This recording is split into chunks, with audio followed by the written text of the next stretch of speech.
बदलना है तो अब हालात बदलो, ऐसे नाम बदलने से क्या होता है। देना है तो युवाओं को रोजगार दो, सबको बेरोजगार करके क्या होता है। दिल को थोड़ा बड़ा करके देखो, लोगों को मारने से क्या होता है। कुछ कर नहीं सकते तो कुर्सी छोड़ दो। बात बात में डराने से क्या होता है। बात में डराने से क्या होता है। अपनी हुक्मरानी पर तुम्हें गुरूर है, लोगों को डराने से धमकाने से क्या होता है। बदलना है तो अब हालात बदलो, ऐसे नाम बदलने से क्या होता है। और यहां से वहां जाने से और क्या होने वाला है। मैं ये सोच के आया था, क्योंकि दौड़ते दौड़ते रात के 1:30 बजे यहाँ पर पहुंचा। मैं ये समझ के आया था आज का दिन बहुत अच्छा है और हमारे चेयरमैन साहब गुस्से में नहीं रहेंगे और इसको डराएंगे नहीं और बड़े प्रेम के साथ सबको लेकर चलेंगे, ये उम्मीद से मैं आया था। यहाँ आते ही एकदम आपने गुस्सा जाहिर किया, उन्होंने रोना, तो ये हो रहा है। तो कम से कम ये आज खुशी का दिन है, वो हमारे संजय सिंह को और चड्डा को कम से कम हाउस में लाए। नहीं तो दो मेंबर को बाहर, सर 2 मेंबर को बाहर रख के, अगर पहला दिन इम्पोर्टेंट दिन स्पेशल सेशन हाँ अमृतकाल नहीं, अमृतकाल तो कहो, मेरे लिए विषकाल तो कहो, लेकिन मैं आपसे यही विनती करता हूँ, बाहर मेंबर्स को रख के नहीं होता, ठीक नहीं लगता। तो आप जरा कृपया ध्यान से आप करेंगे और बड़ा दिल दिखाइए, गुस्सा कम कर दिए। आप बहुत गुस्से में बात नहीं ना सर, हमारी वतन परस्ती के अनगिनत तारीखें हैं। हमारी वतन परस्ती के अनगिनत तारीखें हैं, बेशुमार किस्सा है। हो भी क्यों ना वतन से मोहब्बत, हो भी क्यों ना वतन से मोहब्बत, ये तो हमारे ईमान की हिस्सा है। आप देख रहे हैं देश लाइव, देश की आवाज।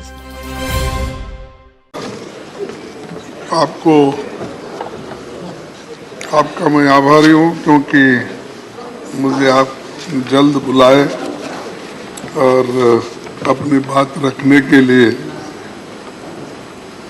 मुझे मौका मिला, इसलिए मैं आपका आभारी हूँ। मैं इस शब्द से शुरू करूँगा ताकि कोई ये न समझे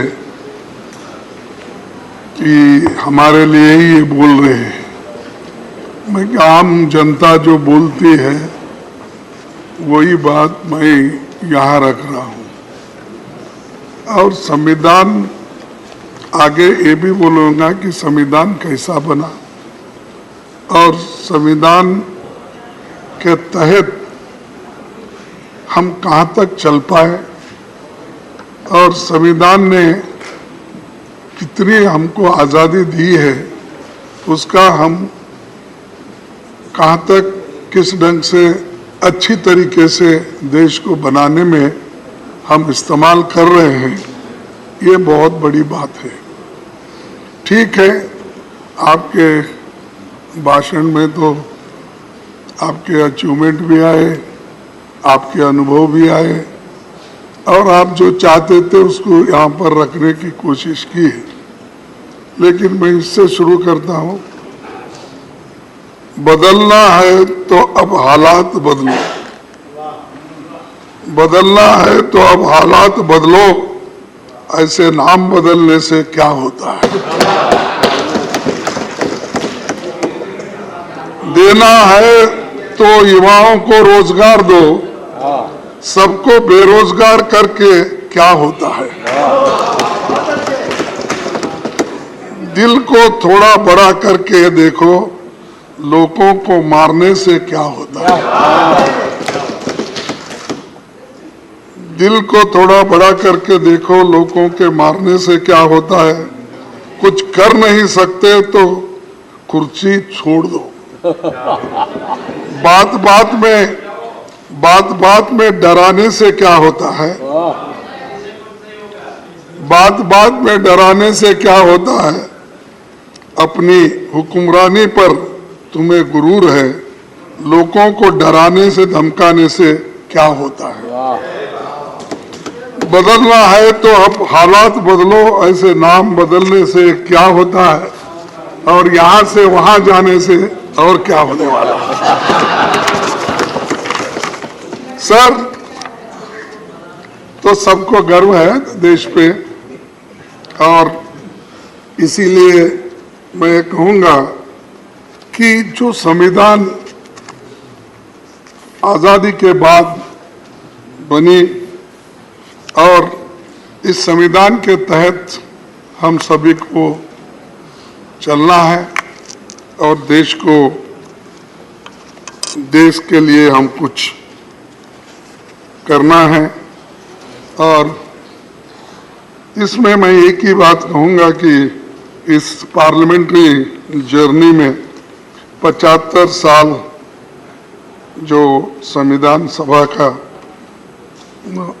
ये जो संविधान करके हुआ और उसके अचीवमेंट, एक्सपीरियंस, मेमोरीज, लर्निंग्स, इस पे ही हमको बात करना था।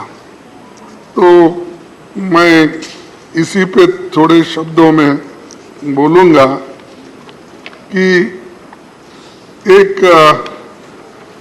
मेरी भी जर्नी 50 साल में असेंबली और पार्लियामेंट मिलके 52 साल हिस्सा है मेरा भी, लेकिन मुझे यहाँ ज़्यादा समय नहीं मिला, मेरे को वहीं पर रखना पड़ा, बेंगलुरु में ही था। यहाँ बहुत से नेताओं के भाषण सुनने को मुझे कम मौका मिला, सिर्फ ये 14 साल मिले। कहाँ जा रहे हैं?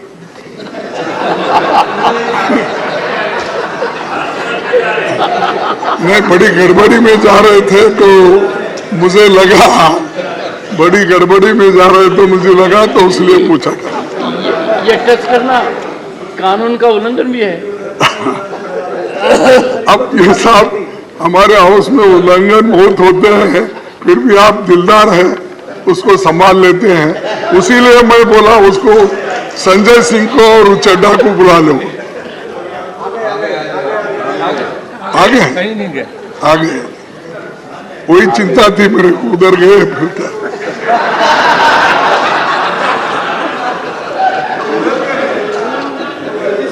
सर, ये संविधान सभा, ये भवन आजाद भारत के सारे बड़े फैसलों का गवाह है, और इसी भवन में हमारी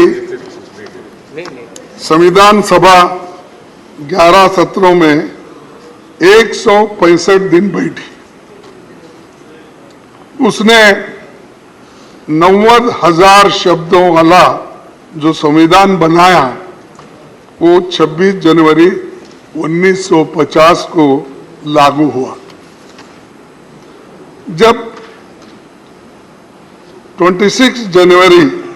नवंबर 1949 को संविधान सभा ने इसकी मंजूरी दी। वहां की बहस सुनने के लिए करीब 53,000 लोग आए थे, विजिटर्स, यानी इस मौके पे। सभापति जी, आपने अपने जयपुर के पीठासीन अधिकारी सम्मेलन में संविधान सभा के 11 सत्रों के व्यवधान रहित संचालन को एक आदर्श स्थिति कहा था, यानी किस ढंग से वो चला और कितनी अच्छी थी, यह आपने जयपुर के अपने मीटिंग में, अपने वक्तव्य में कहा। तो ऐसा वो एक वक्त था। जो सबको लेके लोग चलते थे और लोकतंत्र को ठीक ढंग से ठीक रास्ते पे ले जाने के लिए कितनी कोशिशें होती थी, इससे ये अंदाजा लगता है। उस वक्त कौन थे प्राइम मिनिस्टर? पंडित जवाहरलाल नेहरू। नहीं सर, आपकी याददाश्त बहुत अच्छी है, इधर क्यों देख रहे हैं? नहीं, इधर ये टैक्टिकल है। मतलब ऐसे लगता है कि बहुत अच्छा स्क्रिप्ट किया हुआ है। साहब मेरे आपको याद दिला रहे थे साहब, सर, आपको याद दिला रहे थे जरा नहीं, संविधान सभा की उसी ने नहीं थी सर, नेहरू जी की तारीफ। बिल्कुल ऐसा ही था, क्योंकि तब राष्ट्र की बुनियाद रखने का काम हो रहा था। बुनियाद रखना, और बुनियाद के अंदर जो पत्थर जाते हैं वो दिखते नहीं, और जब वॉल पे आप नाम लगाते हो वही दिखते हैं। करेक्ट। आप कभी भी जाइए साहब, आप तो 2-4 अनेक कोर्ट तो उद्घाटन किए होंगे अब तक, कहीं भी जाइए, जो बिल्डिंग ठहरती है बुनियाद पर, वो अंदर के मजबूत पत्थर किसको भी नहीं दिखते, लेकिन ऊपर का नाम। माने खड़गे जी, मैं हाल में भारत मंडपम गया था। हाँ, देखिए, नींव भी देखी और ऊपर भी देखा।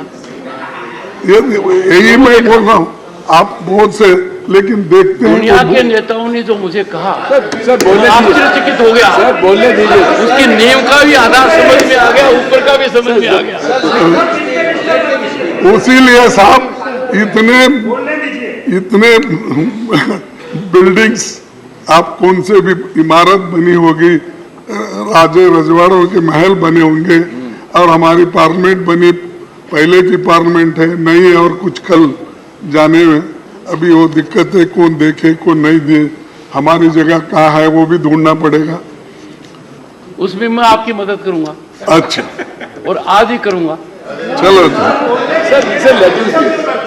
सर, संविधान सभा ने चुने गए विभिन्न धाराओं के लोग महान नायक थे, उसमें अपने दौर के महारथी थे, उनका बड़ा जमीनी अनुभव भी था।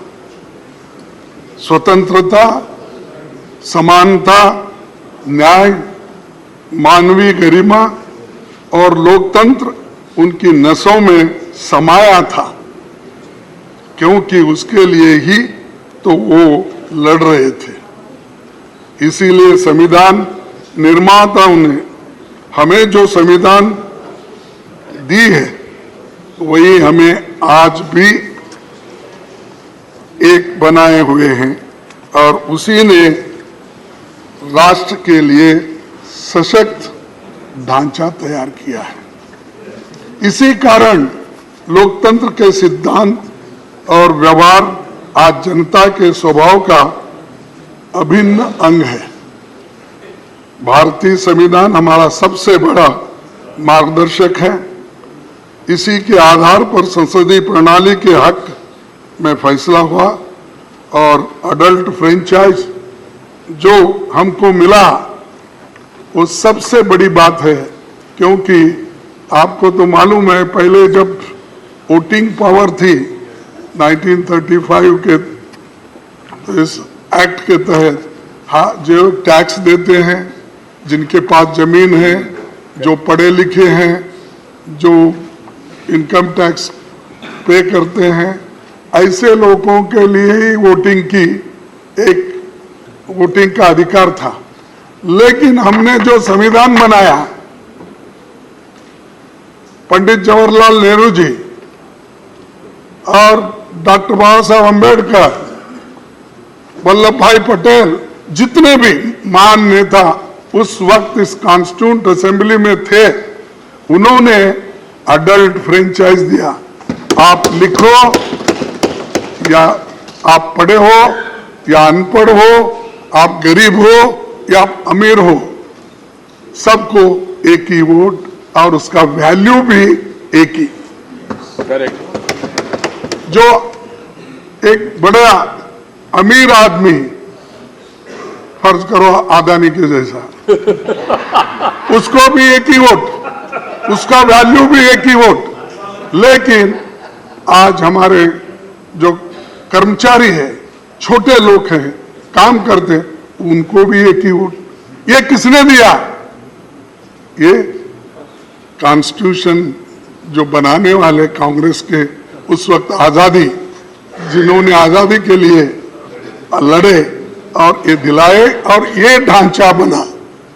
इसीलिए आज भी अडल्ट फ्रेंचाइज से ये देश जिंदा है, एक है और इंक्लूसिव है।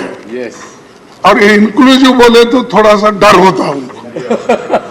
इंक्लूसिव बोले तो फिर इंडिया, उसको क्या करते हैं छोटा करने के लिए हमारे नड्डा साहब इंडी बोलते हैं। ठीक है, उसीलिए तो बोलो नाम बदलने से कुछ नहीं होता। इंडी बोलो और कुछ भी बोलो, हम है इंडिया। अरे आप कुछ भी बोलो, हम सब इंडिया। अरे भाई को, अरे आप क्यों बात करते? बेंगलुरु से आए हैं, चुप बैठो। राजस्थान से बेंगलुरु। हमारे नायकों ने बहुत मंथन करके जो संविधान दिया, वो जनता की आकांक्षाओं को खरा उतरा है। बाबा साहब संविधान सभा के अपने अंतिम भाषण में उन्होंने कहा था, मैं ये कोट करना चाहता, अगर आपकी इजाजत है तो। इजाजत है? मसौदा समिति का कार्य बहुत ही कठिन हो जाता यदि ये संविधान सभा विभिन्न विचार वाले व्यक्तियों का एक समुदाय मात्र होती। विभिन्न विचारधाराओं के लोगों का एक समुदाय होता। एक उखड़े हुए फर्श के समान होती, जिसमें कहीं एक काला पत्थर होता तो कहीं सफेद, और जिसमें प्रत्येक व्यक्ति या प्रत्येक समुदाय स्वयं अपने को विधिवेता समझता, सिवाय उपद्रव के और कुछ नहीं होता। तो उस वक्त बोल रहे कि इतने सब रहने से उपद्रव के कुछ नहीं होता। सभा में कांग्रेस पक्ष की उपस्थिति ने इस उपद्रव की संभावना को पूर्णतः मिटा दिया, और इसी के कारण कार्यवाहियों में व्यवस्था और अनुशासन दोनों बने।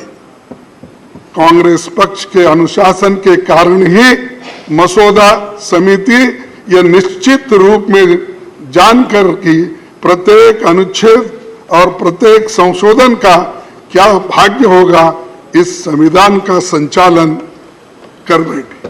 तो ये कांग्रेस के लिए बाबा साहब अम्बेडकर ने कहा है कैसा संविधान बना, क्योंकि उस वक्त इतने डिफरेंट लोग थे, इंटेलिजेंट लोग थे, और एक दूसरे से वो अगर लड़ते भी तो बाहर आकर एक होते थे। वो कभी किसी के ऊपर कुछ नुक्ताचीनी करके बैठते नहीं थे। सर, मैं और एक आपको बात बताना चाहता हूं कि ये बाबा साहब अम्बेडकर ड्राफ्टिंग यानी संविधान बनाने के लिए कितनी कोशिश की है, बहुत लोगों को मालूम नहीं। चुपी ये कहते हैं ड्राफ्टिंग कमेटी चेयरमैन थे, वो क्या ये क्या, ऐसा बोलने वाले बहुत हैं। क्योंकि कोई व्यक्ति को हम नहीं चाहते, ये खासकर ये हमेशा ये दलितों की हालत होती है।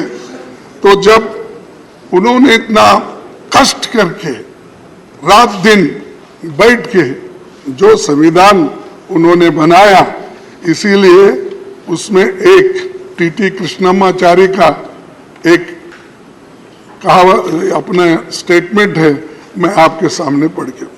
संविधान का निर्माण करने वाली चुनिंदा 7 सदस्यों की ड्राफ्टिंग कमेटी में सबसे बड़ी भूमिका डॉक्टर अंबेडकर ने बना। 7 लोगों, इसमें क्या होता, क्योंकि उसके एक सदस्य ने वो 7 में एक सदस्य त्याग पत्र दिया। कितने बचे? 6। एक सदस्य का निधन हो गया, कितने बचे? 5। जबकि एक अमेरिका चले गया, बचे 4। एक सदस्य रियासत के कार्यों में व्यस्त रहे और 2 सदस्य दिल्ली से दूर थे। उनकी सेहत खराब होने के कारण कम मौजूदगी होती थी, तो सारा दारोमदार बाबा साहब अम्बेडकर की। ये इतिहास है, हम इसको कभी नहीं कहते हैं। ये बार बार यही बोलते हैं, ड्राफ्टिंग कमेटी के ये थे, सब मेंबर्स ने मिल। अब ये टीटी कृष्णमाचारी जो मेंबर थे उसके कॉन्स्टिट्यूंट असेंबली के, और खासकर इस ड्राफ्टिंग कमेटी के मेंबर थे, उन्होंने ये बात कही।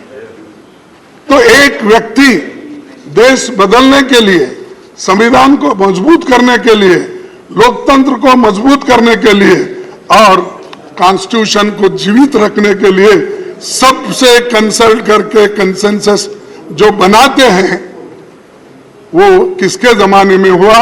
वो कांग्रेस ने किया। उसकी रक्षा के लिए हम लड़ रहे हैं, उसी के लिए हम तैयार हो गए हैं। सब कुछ हम ये नहीं समझते, हम जो कहेंगे वो हमको मिलेगा। हमारा एक सभी का एक इरादा है कि जो चीज इतने कष्ट से, इतने मेहनत से कमाई है, उसको हम गुमाना नहीं चाहते।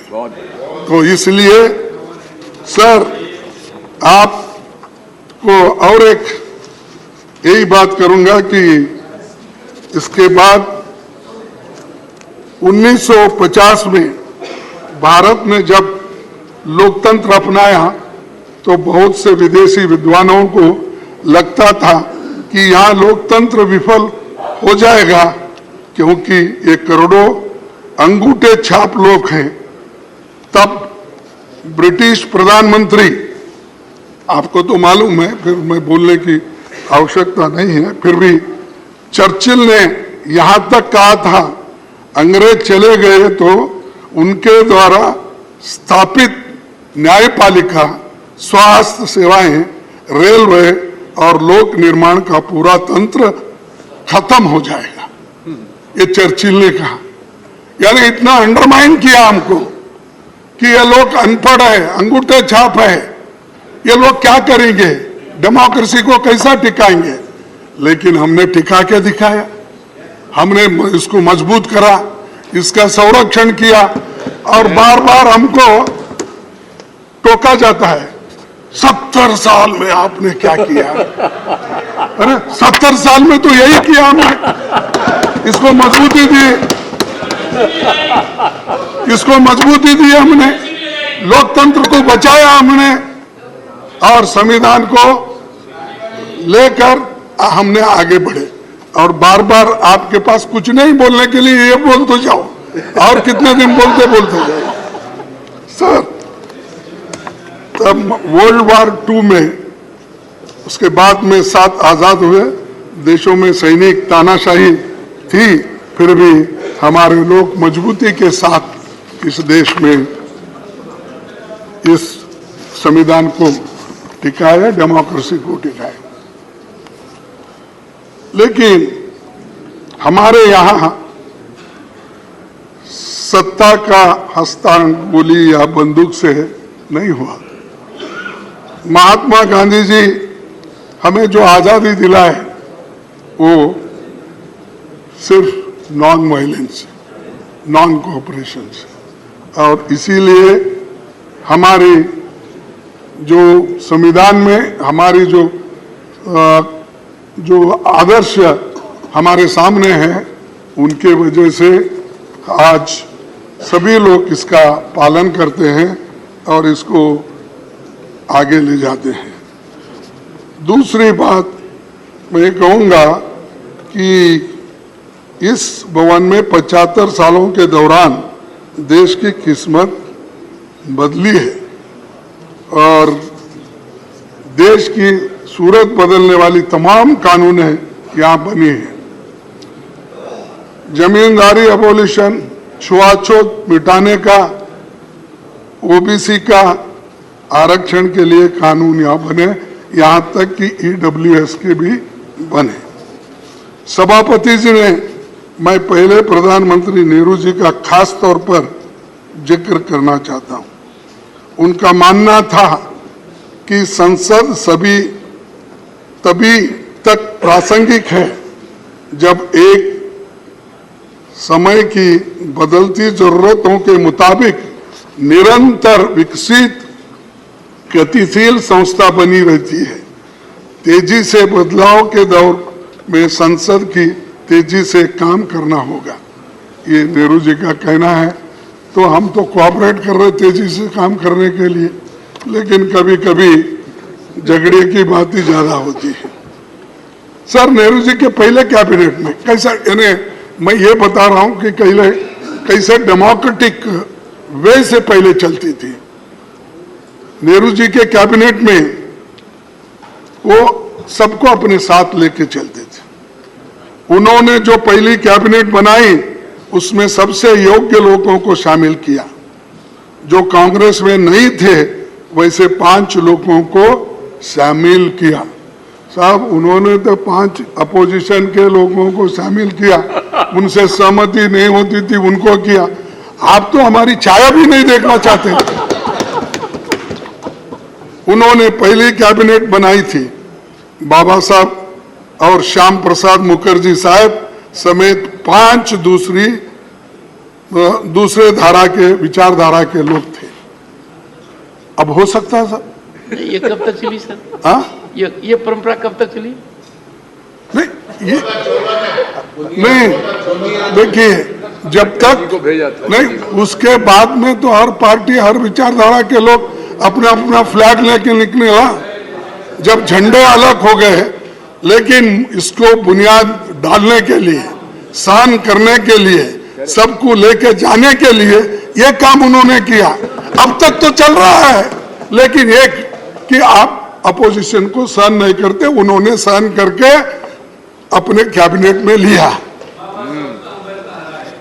हाँ, बाबा साहब अम्बेडकर को देखो, नहीं, अरे सुनो जी, तुमको क्या इतिहास मालूम है? मैं बताता हूं। जब कोई भी पार्टी बनाते हैं तो अलग अलग पार्टी में होते हैं, तो वो बाद में बहस करता हूं मैं आपसे, आओ मेरे पास में सब सबूत है। सर, नेहरू जी के बारे में बहुत बातें बोलते हैं अपोजिशन के लोग, खासकर बीजेपी के लोग। ये छोड़ दीजिए, जो आदमी 14 साल जेल में रहकर सब कुछ सहन करके देश के बुनियाद डाल के बड़े बड़े कारखाने बना के पब्लिक सेक्टर बना के नौकरियां दे के इतने बनाए, वो बुनियाद डालने के बाद देश बढ़ा और 5 ही साल में हम आगे बढ़े। तो मैं आपको आगे थोड़ा सा दिखाऊंगा कि किस ढंग से, देखिए, बोलते हैं नेहरू जी के कितना बड़प्पन था कि अपने राजनीतिक विरोधी धारा को नेता श्याम प्रसाद जी को केंद्र में इंडस्ट्री और सप्लाईज मिनिस्टर बनाए। नेहरू जी संसद का बहुत सम्मान करते थे और अक्सर अपने सहयोगियों को और युवा सांसदों के लिए एक उदाहरण के रूप में उन्हें डिबेट्स के दौरान धैर्यपूर्वक बैठकर सुनते थे, धैर्यपूर्वक बैठकर सुनते थे।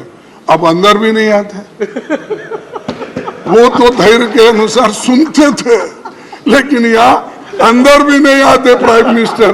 दर्शन नहीं मिलते होते। हाँ, दर्शन तो हमको क्या भगवान है क्या दर्शन नहीं? तो हमारे को या कम से कम डेमोक्रेटिक तरीके से आने के लिए बोलो, थोड़ा गोयल को भी रिलीफ मिलेगा। नहीं तो हर बात को डिफेंड करना पड़ता है, वो गोयल जी उठना पड़ता है। थोड़ा उनको जरा बिठा के प्राइम मिनिस्टर जरा बोले, अरे हम भी बोलेंगे हमारे प्राइम मिनिस्टर आए हैं, देखेंगे इस बार कहीं बहुत दिन हो गए उनको देख के। तो अगर कोई पूछेगा तुम्हारे प्राइम मिनिस्टर कैसे है, बोले तो हम मैं क्या बोलूं, अपोजिशन लीडर हूं। तो ये सर, ये इसलिए कह रहा हूं कि एक संसद को जानकारी, अरे क्यों भाई, आपका तारीफ किया मैं।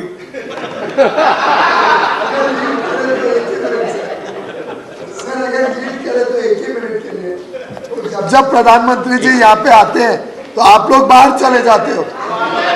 नहीं, अब ऐसा है, जब वो आते हैं हम बाहर चलते हैं ना, तुम पहले ही भगाते हो हमको कुछ कह के, झगड़े निकाल के। चलो छोड़ दीजिए।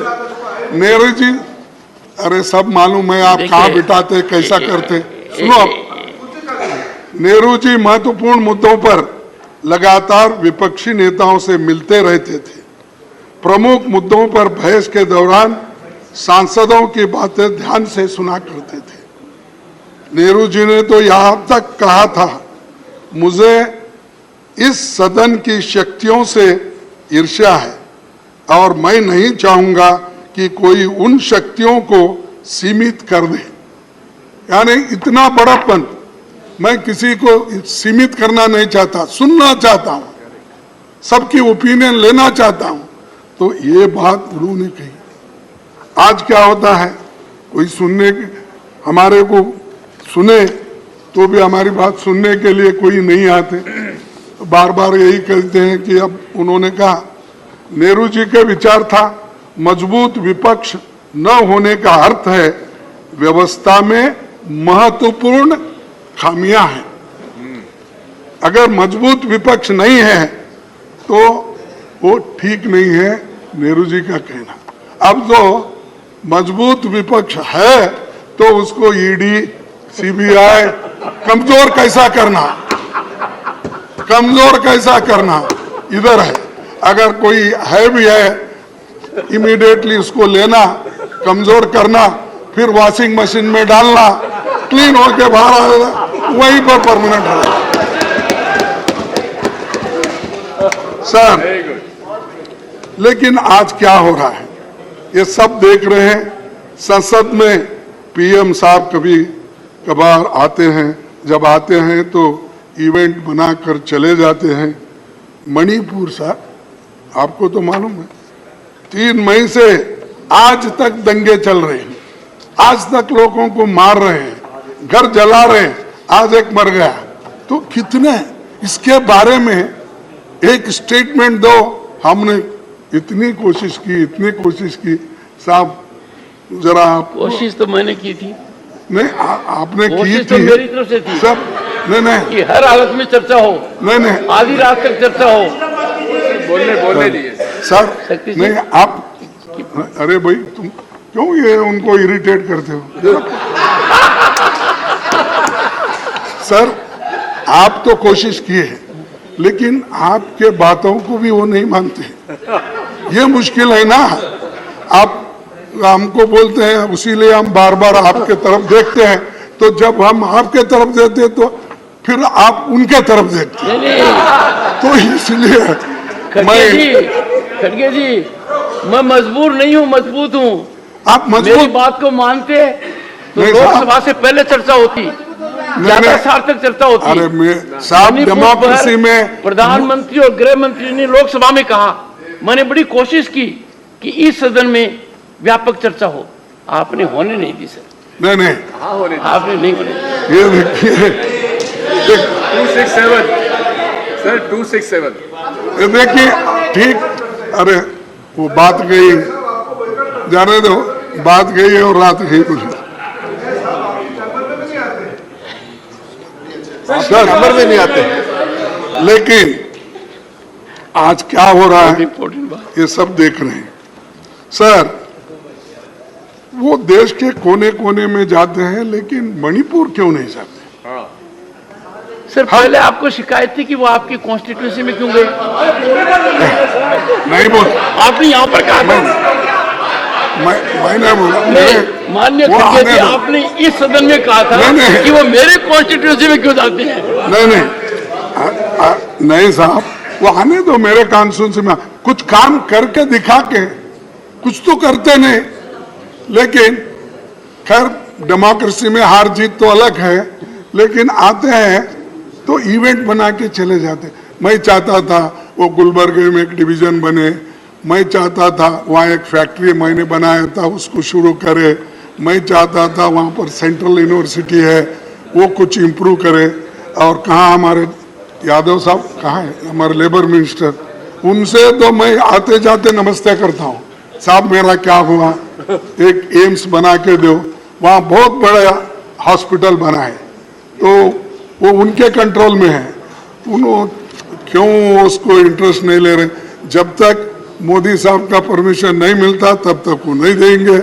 मेरी मुश्किल ये है कि आप सरकार के ऊपर, सरकार को क्यों रिक्वेस्ट नहीं करते। रिक्वेस्ट नहीं भाई, दबाव डाले तो भी नहीं कर रहे, और आते जाते मैं समझता 50 सलाम तो हो गए होंगे मेरे यार। 50 सलाम? हाँ 50 मेरे बाजू में है ना फिर, तो ये ऐसा। और अच्छी बिल्डिंग है, उन्होंने खुद देखे हैं, देखकर। खैर जाने दो, हमारी किस्मत अच्छी नहीं, मेरे लोगों की किस्मत अच्छी नहीं, वहाँ के लोग पहले ही बैकवर्ड है और भी उनको दूर रखे हैं। तो ये मणिपुर को जाना था, वहाँ पर उनके दुख दर्द को देखना था, लेकिन किसी वजह से वो जा नहीं सक रहे, लेकिन इससे ये अच्छा नहीं हो। सर सभापति जी, अटल जी ने अपने कार्यकाल में 21 बार बयान दिया। अटल जी ने अपने कार्यकाल में 21 बार बयान दिया 6 साल में। डॉक्टर मनमोहन सिंह जी ने 30 बार बयान दिया। केवल हमारे मौजूदा पीएम साहब ही ऐसे हैं जो सदन में 9 सालों में कस्टमरी बयानों को छोड़ के केवल 2 बार बोले। ये डेमोक्रेसी है साहब। अब इसको क्या कैसा सुधारते, मैं आपको ही छोड़ देता हूं। सर दूसरी, सर थोड़ा सा ज्ञानवर्धन कीजिए, ये कस्टमरी बयान कौन सा होता है? हाँ कस्टमरी बोले तो ये अपने राष्ट्रपति जी का, ये जो ऐसे इश्यूज रहते ना, कस्टमरी नहीं सर, बोलना ही चाहिए। सबसे महत्वपूर्ण तो वही है। नहीं, दिग्विजय सिंह जी, ये महत्वपूर्ण मुद्दा है कि यदि अगर प्रधानमंत्री उन कस्टमरी मुद्दों पर बोलते हैं वो कितना आवश्यक है। I am not in defence of anyone, but I am on hard facts. मैं तो समझता था कि माननीय खड़गे जी को शिकायत होगी कि प्रधानमंत्री जी इतना ज्यादा क्यों बोलते हैं लोकसभा में, राज्यसभा में। साहब नहीं साहब, सुनो नहीं साहब, I will ask the secretariat नहीं have full update on this and inform leader of the opposition नहीं in next 3 days. आप अपने स्टाफ को पूछिए, अटल बिहारी वाजपेयी 21 बार बयान दिए। बयान देना अलग है, कस्टमरी जो उत्तर देना, हर चीज पे जो राष्ट्रपति के इस पे भाषण देना, वो अलग है। तो ये 21 बार बयान जो वाजपेयी साहब ने दी, अलग अलग ओकेजन पे दिए सो है। वैसा ही मनमोहन सिंह जी ने 30 बार दी, ये अलग अलग ओकेजन में दी। ये बात मैं बोल रहा हूँ, वो भाषण देते नहीं, बोलते नहीं, बाहर बहुत बोलते हैं, इतना बोलते हैं वो हजम ही नहीं होता हमको, इतना बार बोलते हैं। साहब वो आपने बोला कि मैंने तो चांस दिए तो भी आप लोग नहीं बोलते हैं, चर्चा नहीं करते। सर हमने पहले 267 में 7 बार इस सदन में 267 में 7 बार चर्चा हुई है। क्वेश्चन आवर सस्पेंड करके 10 बार चर्चा हुई। कितने सालों में? हाँ कितने सालों में? कितने सालों में? In how many years? देखो मैं कह रहा हूं ये सदन में जो हुआ है, लेकिन आप एक बार भी नहीं कर आप रहे। मुझे कटघरे में खड़ा कर रहे हैं, इसलिए आपसे संरक्षण मांग रहा हूं कि जो फिगर दे रहे हैं, आपके हाथ में जिन्होंने फिगर ठीक दिया है, है, मैं वो उनसे फिगर आपको पूछिए भेज दूंगा। कि कितने दशक में ये हुआ है। नहीं मैं डेट वाइज, सर मैं बहुत नरम दिल का आदमी हूँ। फिगर दे दूंगा। सुन लीजिए सर। ऐसा नहीं Shakti बोलो। Goyal, नहीं, ये have क्या है? respect for your leader.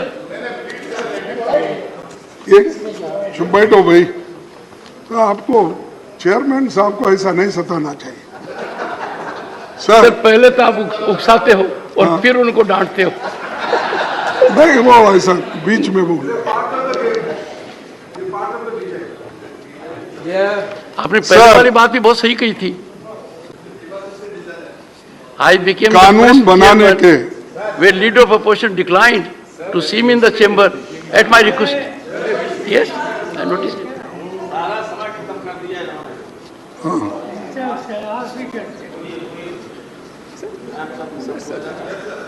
Sir, संसद और विधानसभा जनता की सर्वोच्च प्रतिनिधि संस्थाएं हैं, जिनके माध्यम से जन आकांक्षाओं को अभिव्यक्ति मिलती है और बदलते समय में जनता की अपेक्षाएं बढ़ रही है। लिहाजा सदनों में स्तरीय चर्चा होनी चाहिए। इन चर्चाओं को पूरा देश लाइव देखना चाहिए। इसको जरा ठीक करिए। अब तो मेरा दिख रहा है, बाकी के वक्त तो किसी अपोजिशन का आता ही नहीं ज्यादा। वो जरा क्या कंट्रोल हमारे गोयल साहब करते हैं और फोन करते हैं, मुझे मालूम नहीं, लेकिन वो बोल दीजिए। कम से कम हमको तो बाहर चांस नहीं मिलता, यहाँ तो चांस मिलता है, तो जरा दिखाते दीजिए। जनता के सवाल उठा सकते हैं। अब जब भी हमारे ये अभी तेलंगाना के नेता उठा रहे थे, ऐसा उठते रहते हैं, हम डांटते रहते हैं, लेकिन वो जो कहते हैं कम से कम यहाँ अगर रजिस्टर हुआ तो बाहर भी मालूम होता है भाई हमारी बात कोई रखे। अब उसी लिए ऐसी चीजें संवैधानिक ये मुख्य है और संवैधानिक तरीके से हम जो काम करते हैं उसको आपका प्रोत्साहन मिलना चाहिए और सरकार का भी हमको देने का ये कोशिश होनी चाहिए। और ये संसद लोगों के हितों तथा अधिकारों का संरक्षक है और आप हमारे गार्डियन हैं और अगर हमारे ऊपर कुछ अन्याय हो रहा है फौरन आप हमारे अपने को संरक्षण देने वाले आप भी हैं। नहीं तो हम इतने कम लोग हैं, उतने सब लोग अगर हमको मारते पीटते रहेंगे तो फिर बाद में आपके पास कौन रहेगा, हमें रोना पड़ता। तो इसीलिए जरा आपका संरक्षण जरूरी है। और मैं ये कहूँगा कोरोना के महामारी में भी बहुत कुछ कमियां थी, फिर भी हमारे देश में उसको भी ठीक ढंग से निभाने की कोशिश हो गई। लेकिन चंद जगह जैसा यूपी है, दूसरे स्टेट्स हैं, उसमें जो भी कमियां थी वो भी यहाँ पर हमने पहले चर्चा में लाए थे और उसका पूरा जिक्र यहाँ पर हुआ। पहले का जो 33 दिन का था 20 में, फिर उसके बाद 21 में 58 दिन था, फिर 22 में 56 दिन था। ये कोरोना के जो बड़े बड़े जो भी ये थे वो तो खत्म। सर सभापति जी, दुनिया भर में वैसे तो 19वीं सदी में निर्मित 2 दर्जन संसद भवन उपयोग में लाए जा रहे हैं। भारत में लोगों की दिल दिमाग पर 144 खंभों वाली एक गोल इमारत छाई हुई है। यही देश की आज़ादी के बाद से 75 सालों में सारे महत्वपूर्ण फैसले यहाँ पर हुए। इस इमारत की वास्तुकला पर भारतीय परंपरा की छाप है, लेकिन इसको नफरत से नहीं देखना चाहिए, क्योंकि इस सदन में नेहरू जी बैठे थे, अंबेडकर बैठे थे और बहुत से नेता बड़े बड़े, वल्लभ भाई पटेल, ये सब बैठे हैं। इसलिए भूल ही जाना, उधर ही जाएंगे, ऐसा शुरू हुआ। कल लेके जा रहे शायद, हमको अभी मालूम नहीं मुझे। सर सभापति जी, संसद का सबसे बेहतरीन कामकाज पहली लोकसभा में मैं बता रहा हूं 1952 से 1957 के बीच सिर्फ 5 साल में माना जाता है कि जिसमें 677 बैठकें हुई, 319 विधेयक पारित हुए, 5 साल में, और उस दौरान कानूनों पर हुई बहसें जिज्ञासा और केंद्र बनी हुई। संसद का मुख्य काम कानून बनाना है, लोगों को सशक्त बनाना है, इसीलिए ये नीतियां यहाँ पर तय होती थी और सभी लोग एक मत से ऐसे नीतियों को सपोर्ट करते थे। सर, राज्यसभा और लोकसभा में एक से एक अनुभवी संसद आज भी है, पहले भी थे, और उसके लिए सबको जरा बोलने की आज़ादी भी मिलनी चाहिए, क्योंकि अगर बोलने की आज़ादी नहीं मिली, सिर्फ हम लोग, हो सकता है मेरी भी गलती हो सकती है, नहीं बोल के नहीं बोलता, लेकिन मेरी गलती, एक छोटा गलती को, मेरे छोटे गलती को आप बहुत बड़ी सजा देते हैं, और वो इतना बड़ा गलतियां करते हैं, सारा देश देखता है, सब उधर माफ कर देते हो। तो इसीलिए मैं कृपया करके दोनों बैलेंस करके चलिए, दोनों बैलेंस करके अगर चलेंगे तो हमको भी एक मौका मिलेगा बार बार आपको कहने का, विनती करने का, ये सब चीजें होती। सर, और एक कानून बनाते समय बिलों की स्टैंडिंग कमेटी में छानबीन के लिए नहीं भेजा जाता, तो कम से कम ये तो करना चाहिए सर, ये तो आपको हक है। नहीं, इस बिल में खामियां हैं, इसीलिए इसको स्टैंडिंग कमेटी को भेजना चाहिए, और इसके लिए सभी लोग, मैं आपको उदाहरण के तौर पर चंद चीजें बताऊं।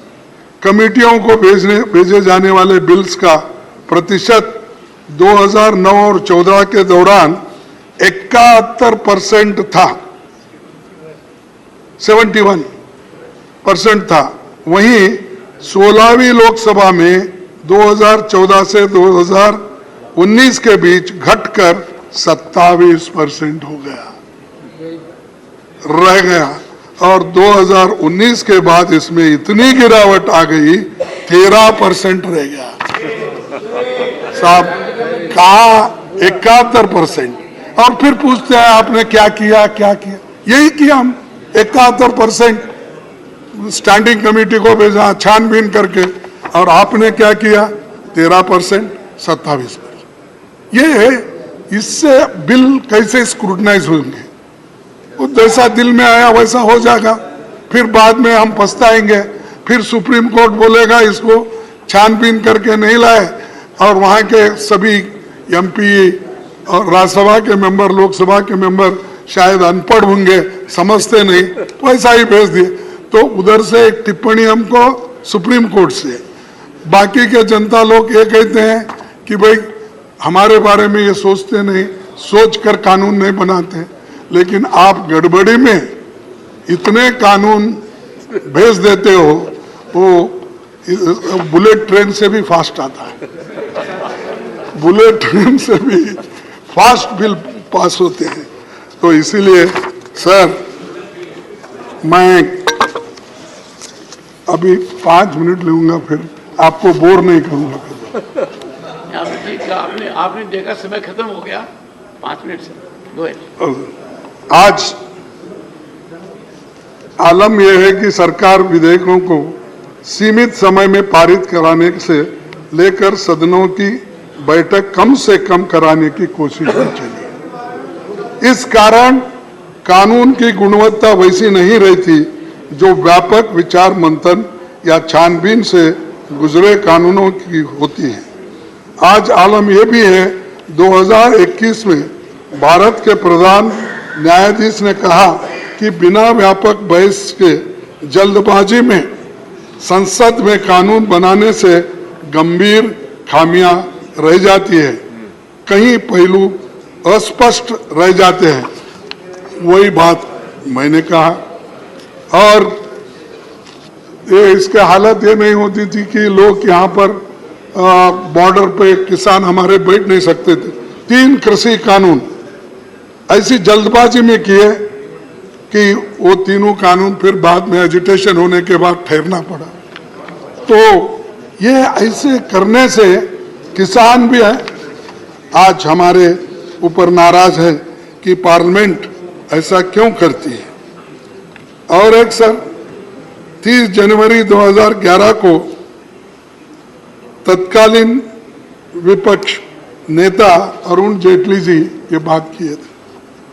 संसद का, क्योंकि हमारे को बार बार वो बोलते हैं आप गए, भाग गए, नहीं सुने, ये बोलते हैं, लेकिन हम जब अपनी बात रखने की कोशिश करते हैं, हम ये नहीं कि किसी से झगड़ा करना, डिस्टर्ब करना, शांति के साथ जब अपनी बात को नहीं रख सकते तब लोग हमारे इरिटेट होते हैं कि हम इतनी कोशिश करके लोगों के मुद्दों को आपके सामने रखना चाहते हैं, मौका नहीं मिल रहा।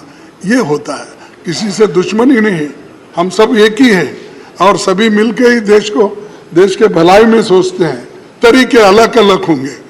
सर, राज्यसभा में इस जगह बैठते थे, तत्कालीन नेता विपक्ष अरुण जेटली ने 30 जनवरी 2011 को कहा था संसद का काम है चर्चा करना, लेकिन कई मौकों पर जब मुद्दों का अनदेखी होती है तो अवरोध पैदा करना लोकतंत्र के हित में होता है। मैं और एक बार पढ़ूं सर, आगे पढ़ो। अच्छा, होती है, अवरोध पैदा करना लोकतंत्र के हित में होता है, लिहाजा संसदीय अवरोध को अलोकतांत्रिक नहीं कहा जाता, नहीं कहा जा सकता। तो ये उन्होंने जो सिखाया वही काम जब हमारे तरफ से होता है हमारे को ठोकते जाते हैं। तो सर, ये जो अवरोध पैदा करना लोकतंत्र के हित में होता है, लिहाजा संसदीय अवरोध को लोकतांत्रिक नहीं कहा जा सकता, ये उनकी बातें हैं। और मैं ये भी आपको कहूँगा कि उस हाउस में सुषमा स्वराज भी यही बात कही थी, संसद को न चलने देना भी अन्य तरीकों की तरह लोकतंत्र का एक रूप है। तो ये सारे चीजें वहीं से आए और मैं आपसे ये विनती करूंगा कि खास करके दिग्गज नेताओं को यहाँ पर जो उनके बारे में उनको जो समय देना चाहिए। और मैं और एक छोटी सी बात दो चार रख के मेरे भाषण को खत्म कर दूं।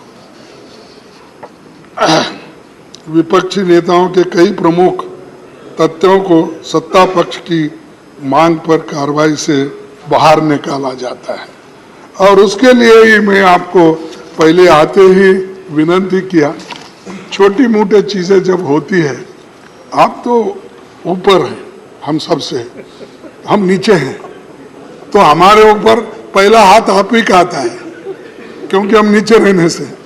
तो ये जो है सर, आज तो आपका पूरा अटैक मेरे पर ही है। आप मूल मुद्दे से भटक गए। नहीं, आप खुद देखेंगे कि आपने क्या कहा है अब तक, विषय से बिल्कुल भटक गए सर, नहीं, दूर दूर तक चले गए साहब।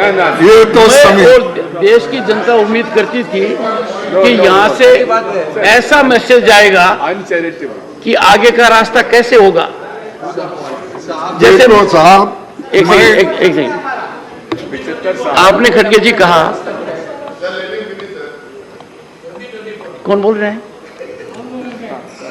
You must learn to be decorous. He has yielded.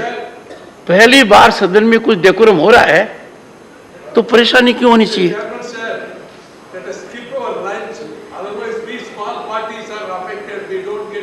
You will get the chance to speak.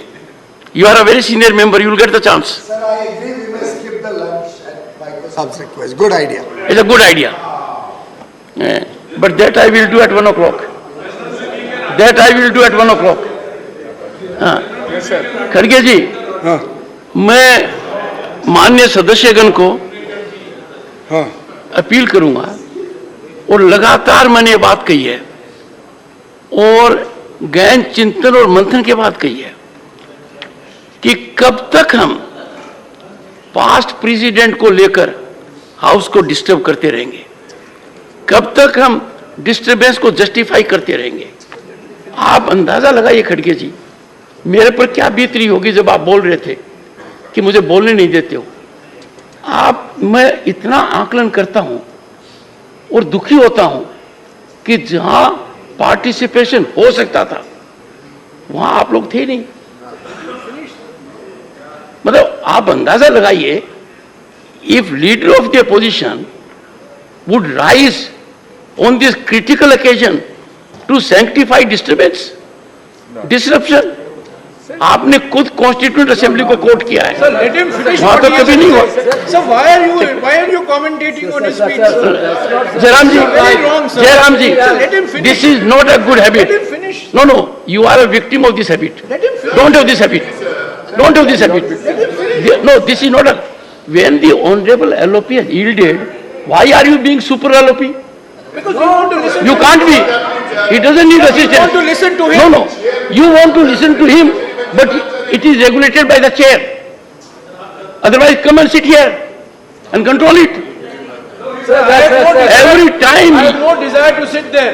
even if you have, Listen to him. even if you have, there is a mechanism. Sir, you are constantly No, interrupting him, sir. please, take your seat.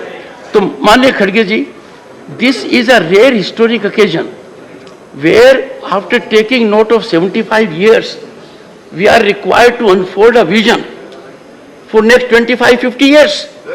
Sir, exactly. I know it. I know it what he knows. And in the entire discourse, you are focused on two things, sir. I find it. You and him, sir. Sir, this is the problem. There is no debate between me and you, sir. This is the problem, sir. Allowed to speak. The problem is when there is time to participate, I have seen absence. The problem is when an issue has to be debated, discussed, deliberated, you have walked out of the house. Problem is the chairman. This is wrong. This is wrong from your part. Completely wrong. This is completely wrong. You are misleading, sir. You are misleading the house. Misleading the house. You are misleading the house. Misleading the house. Misleading the house. This is totally wrong. It's a very partisan attack. Remark from you, sir. Sit down. Sir, please I explain have your own said, statement. one second. I request you to One second. explain your own Jairam, statement. take it. Sir, please explain your own statement. Take it. You are misleading the house, sir. No. You are not debating here, Sir, you are not debating here. Sir, let him speak. Digvijay जी, एक अरे आप बैठो यार. Sir, let him speak. Digvijay ji, with my modest understanding, I can tell you, and I am a great judgment of myself. I self-judge. I can tell you, I am not a stakeholder in politics. I am certainly stakeholder that this upper house, the House of Elders, conducts itself in a manner so that it earns respect of others. We must exemplify our conduct by decorum, discipline. One second. Sir, please don't cast aspersions on all. One second.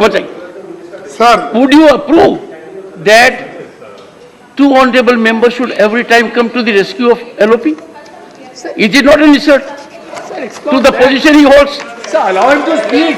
Put some people in discipline court. I would urge, if you do not curb the tendencies of other members, let me tell you, things will get on a tangential route. There was an occasion when you wanted to speak and somebody said, give Digvijay Singh ji an opportunity.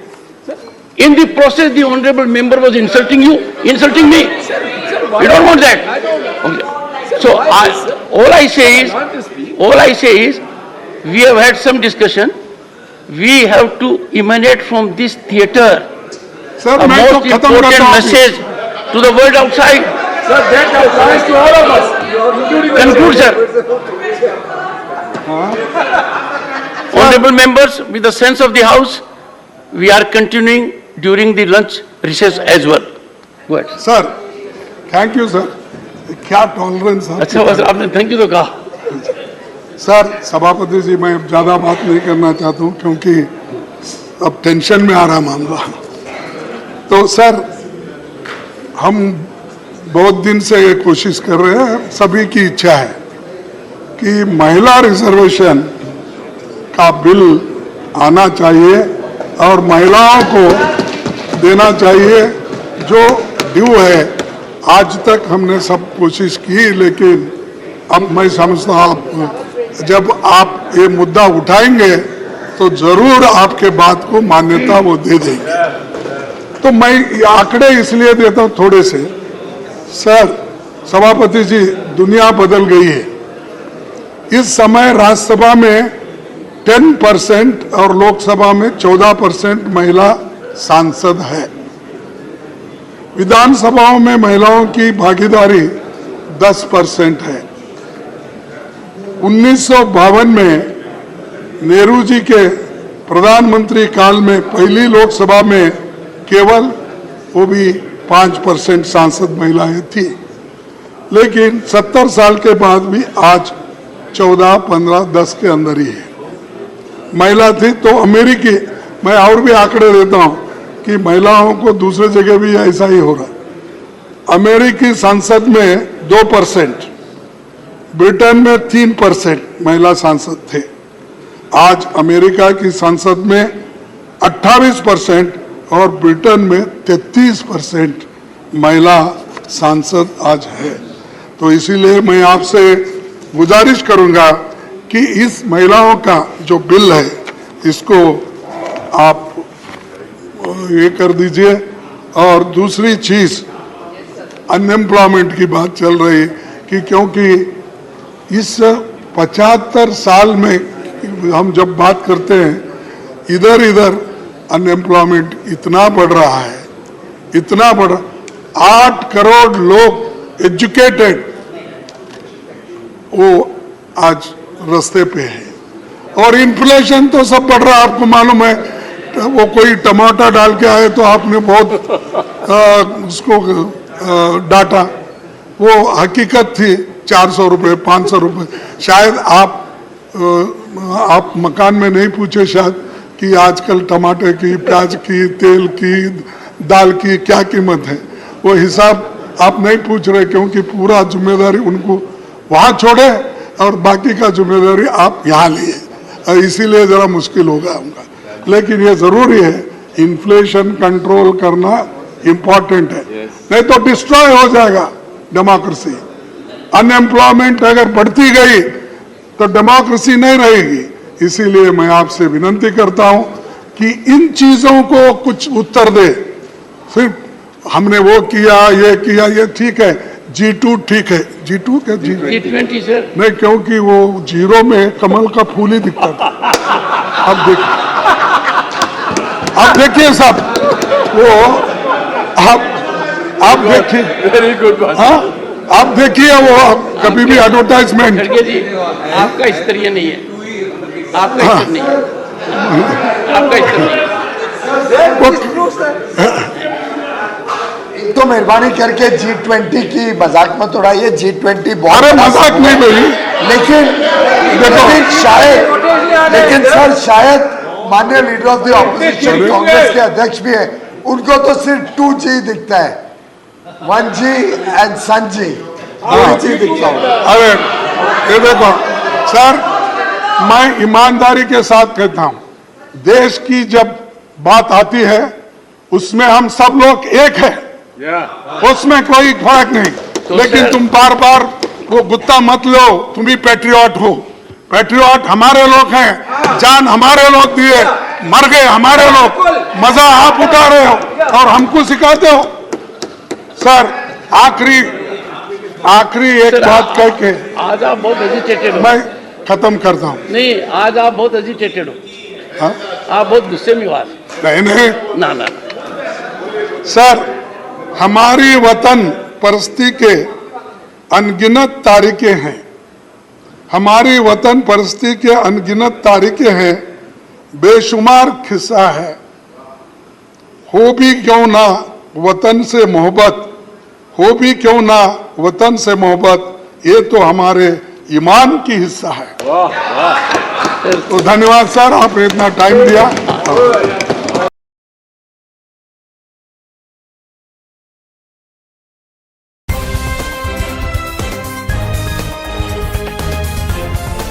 देश और दुनिया की तमाम छोटी और बड़ी खबरों के लिए हमारे चैनल को सब्सक्राइब करना न भूलें और बेल का बटन जरूर दबाएं।